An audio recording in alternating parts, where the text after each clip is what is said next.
Right Check. now. Where we be money? Right now. You want me money? Right now. Where we be money? There you go, before this man get paid. When they check in on the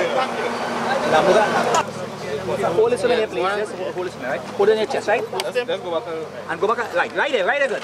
And plenty of them come in. Plenty of them come in. All in, plenty of them. Let's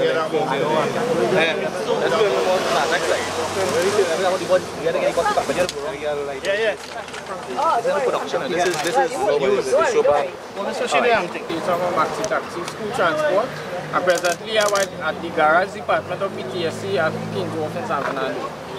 What are you all doing here on King's Wharf, San Fernando? Well, what we're doing here is not the first time we all as the media are here, because the only reason why we always have to be here is because the government has taken us for a ride for the past 4 months where no payment has been made.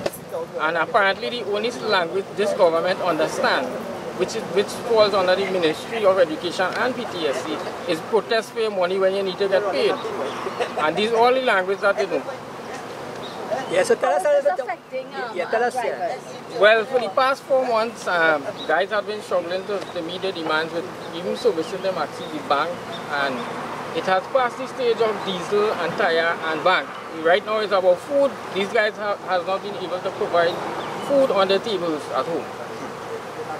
How many people are affected? Well, we have over 300 drivers affected by this, and plus when you multiply the families, every family have about 4 people, so you're looking at over 1,000 people affected throughout the country. So you're protesting for what is the next step? Well, the next step is I have asked all the drivers who have children transported to primary school, especially next week is SCA. So we asking the drivers to beg, borrow, scrape the bottom of the barrel just to make sure we accomplish this mission next week and make sure we take the children to school to write the exams. But after that, what we are going to do is that the drivers who will not be able to continue the service will have to write the school and PTSC a letter stating that they cannot fulfill the service until we are being paid. And when we are paid, then they will be able to come back out on the roads. Because apparently, the last 2 terms, the government had paid us after the first 2 days of protesting. The government paid us on the 3rd day. Today we are in the 2nd week of this term and we still have not received any word or any sum of money presently. So we don't know how long this challenge is going to be on for. Tell us your contract. What is the arranged contract that you all... The arranged contract is we are submitting our forms, our claim form on a fortnightly basis. And we would have been gotten paid actually after maybe a month after. But the PTSC had given us a contract to sign which was of last year. The contract was only given to us within the last month, so they would have taken 1 year, which we think is not right, to give us this contract. Now when we received the contract, they had a clause in the contract where stating only when the Ministry of Finance make a payment, then they would be able to pay us. But the thing is, what I want to ask the government of this country, how can you provide a service to this country where education is concerned, which is one of the key factors to run in this country where we have children coming up to be maybe prime minister, teacher, lawyer, whatever. How could you allow people to continue a service and you cannot explain to these people when you are getting paid? It's better you tell me I cannot pay you and you guys have to go home, or work your Maxi for 4 months and then I'll pay you, and then I will know if all of us would be in a financial position to accept the job offer or not. But they are not saying nothing, and this is what the problem is. Nobody has not been saying anything. Even the Minister of Education has been saying, oh, he knows nothing about this. But how could you have drivers representing your ministry, which is the Ministry of Education, and you don't care and you have nothing to say and know about us? Have you all written to the Finance Minister? We have written a lot of letters, but this finance thing only came out a couple of weeks. So presently what we have been doing, we have been asking the BTSC through our lawyers to withdraw the clause that they put in where they are saying that they're waiting on the Ministry of Finance for monies and for the BTSC to install a new clause stating they would actually put in a schedule of payment. So it would schedule our payment and let us know when the schedule is when you're going to get paid. I think we are the only service like this is suffering so much, and the thing is, we are providing an essential service to this country where the education system is. How many children do you all transport on a daily basis? We transport averagely about 30,000 children per day. So Mr. Ramlogan, today you all here at PTSC. What next? What you all going to be doing next? The next thing is we're going to hold on a little bit until SE is over. And then we will decide what is our next move. The next thing is that PTSC had already let us know now that don't go back to the ministry and don't go to the Ministry of Finance, because the contract we have is strictly between PTSC. So we will be living in front of PTSC here and in Port of Spain after next week, providing they don't come forward with a proper schedule of payment, and providing we don't get all our owing money which was owing the last term. We are in the new term, and this end of this term will make it 1 year this challenge has been going on. 1 whole year. And every time you want to get $1 out of these people, you have to come back and protest. But Mr. Ramlogan, you all say you're going to hold back.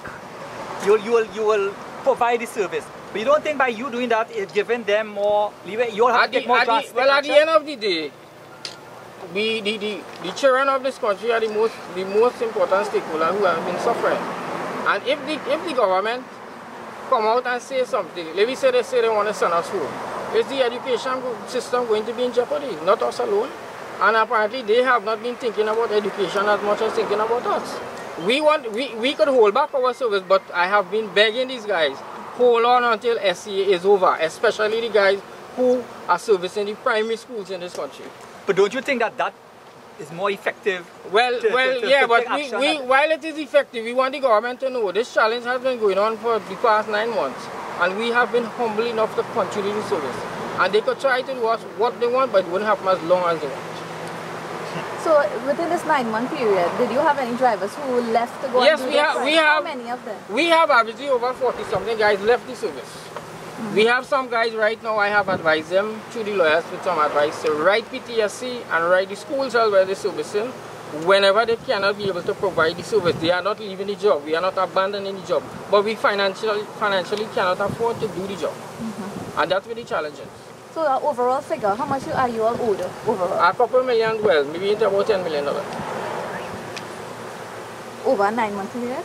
No, this is the last year, 4 months. Thanks. Could we get a lady? I see a lady. One. Tell me your name, your portfolio, and tell me how you coping here with tell me what is your name and what you are. Okay.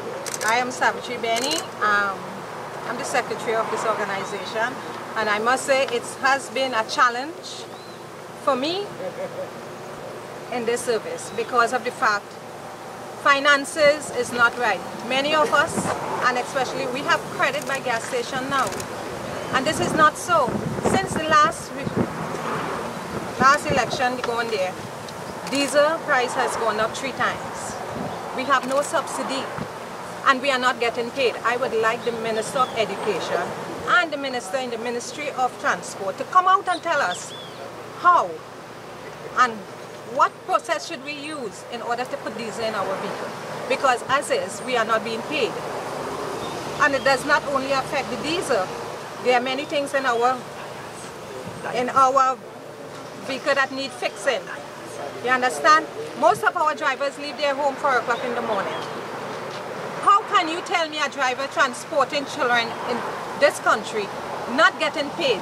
Do you want them to go on the road? What time do you want them to go on the road? What time do you want them to rest in order to go and provide a service, which I must say we are doing a very good job. Let them come out and tell us that we are not providing a service and what problems they have with us. So tell us how you're coping with finances, with your home and... It's terrible. I am paying a mortgage and food. Normally you would go once a month. Everybody will go to the grocery once a month. But now you have to go every day. You have to buy what you need. You cannot go buy things and just stock in the cupboards anymore. You have to buy your need. And not only that, many of us have children in university. We have to pay rent for our children. We have to subsidize our children. Where are we getting these funds? So you are trying to tell us we are coming out here every day providing a service, and yet our children are on the breadline because we cannot provide for them. Anybody else want to say anything? Any other parent? Anybody else? I think that's it. That should be it. Listen, morning. Yeah. Tell us your name. Harold Kojutko. What the hell? You know, this is quite heart-wrenching, you know. I'm a single parent. I have a Maxi which I recently bought a year and something. My insurance is due next month, which is $22,000. I have a daughter in university in Barbados doing law. How you expect me? How I'm feeling that when she called for me and I don't have money to send, and I have a daughter which is at the highest level of her education, what can I tell her, that the government don't pay? I need to find money, borrow money somehow to send her money. Minister of Education, Minister of Finance, please look into this matter. This is quite heart-wrenching. And I mean to say, we are not asking for handout, we're just asking to be paid for the service that we have been provided, you know. That's all we're asking for. Thank you.